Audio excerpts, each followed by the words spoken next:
Alors c'est une convention que nous venons de faire, c'est la première fois.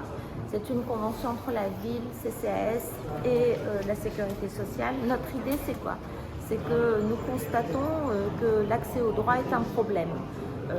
Pas que sur les seniors, mais je prends un exemple, le nombre de personnes âgées qui me disent j'ai pas le minimum vieillesse, je vis avec 400 euros.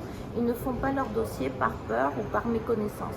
Nous allons améliorer l'accès au droit, d'abord en ayant toute l'information, mieux former nos personnels et aller vers ceux qui n'ont pas cet accès au droit. L'accès au droit, c'est la lutte contre la grande pauvreté.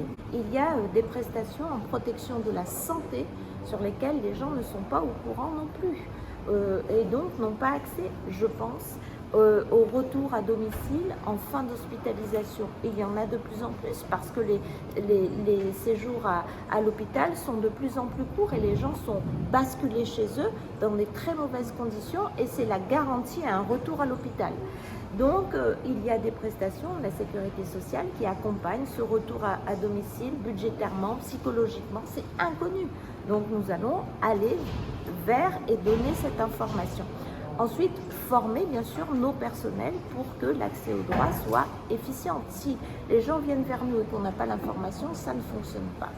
Et puis aussi tout l'aspect jeunesse et accès au droit et à l'insertion. Je prends un exemple, la lutte contre l'exclusion, je pense aux petits troisièmes, ils ne font jamais de stage dans des lieux un peu qui sortent de l'ordinaire. Dans notre engagement avec la sécurité sociale, ils s'engagent à recevoir des petits deuxième, troisième pour venir découvrir cela. Voilà, c'est du partenariat, c'est prévenir les risques de chute pour mieux vieillir, par exemple, l'accès au droit pour la dignité et l'égalité, l'hyperproximité et de la collaboration où nous allons aussi additionner nos prestations, les leurs pour amplifier nos politiques publiques auprès des Dionysiens et des Dionysiennes pour leur santé et pour le bien vieillir.